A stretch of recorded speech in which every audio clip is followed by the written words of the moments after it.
You can create multiple copies of objects with the Array tool. These copies can be arrayed in a series of rectangular rows, columns, and levels, or they can be arrayed about a center point, or they can be arrayed along a path. All three types of arrays, rectangular, polar, and path, can be associated as array objects which retain their editability as arrays, or they can be used to create non-associated individual objects. In this lesson, you will create all three types of arrays. Go ahead and open the Arrays project file. Click the Array flyout on the Modify panel and select Rectangular Array. Select these two red lines that represent a baluster in this railing and press Enter. An initial array is created for you. It has 4 columns, 3 rows, and 1 3D level. In this particular case, we only need a number of columns. So let's set the rows value to 1 and press Tab. I'll zoom in here to get a better look at what I'm working on. And then let's change the distance between the columns to 5.5 inches. Type 5.5 and press Tab. Now I don't know how many columns I need, and I don't know the total spacing between the columns. I'd like to determine the number of columns interactively. I can use this grip to do that. Click the grip and move the mouse to the right. You'll create a number of columns. I'll click right here, and it looks like we have 16 columns. You have an option to create an associative array if this is on. If you click it, it turns it off. We want to make sure that this is an associative array so that we can come back and edit it if we need to. Click Close Array. It looks good, except for the fact that we have an unequal space over here and over here. Let's even that out. I'll use the Move tool and move this array object. I'll press Enter. I'll grab it from here and move it to here. Next, I need to essentially even this distance out by dividing it in 2.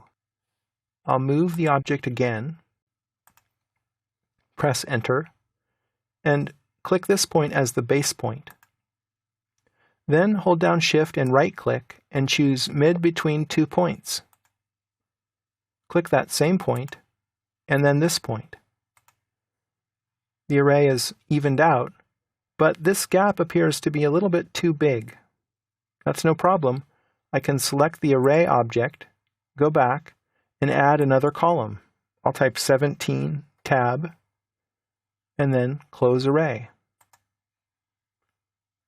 Again, I need to equalize the distance, so I'll type M, Enter, select the object, press Enter, click here, and then move it over to the end. Again, press Enter for Move, select the object, press Enter, click here, Shift right-click and choose Mid between 2 points, click here and here. That looks much better. If you explode an associative array, it turns into the original objects. I'll go ahead and explode this associative array just to demonstrate that. I'll press Enter, and now we have individual lines. I can no longer edit it as an array. I'll press Escape. Let's zoom out and pan down and take a look at this object here. Open the Array flyout and select Polar Array, and then select the red lines with the crossing window. Press Enter, and you're prompted to specify center point of array. Snap to the center of the circle. Let's change the number of items to 4. Press Tab. That looks a little bit too crowded, perhaps. Let's try 3. Tab. You can easily make changes while the array is being created. Notice that Rotate Items is on by default. If this is off, the array merely copies the objects around a circle. In this case, we obviously need Rotate Items, so I'll turn that back on and click Close Array. Zoom out and pan down. In this case, we will create a path array to create a number of copies of this tree. Open the array flyout and select Path Array. Select the tree and press Enter.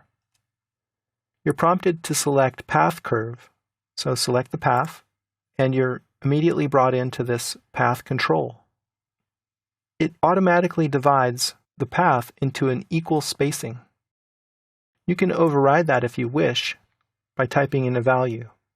I'll type 4 feet and press Enter. I have to click on another one of these text boxes to make it update. Over here, you can have the objects be aligned to the path or not. If I turn this off, you can see that the trees maintain the same orientation as they are copied along the path. With this on, the trees are rotated as they move along the path. Click Close Array, and then because it's an associated array, if I change the path, then the objects that are arrayed along it will automatically update. Click a grip and move it to a new location. Let's turn off Ortho.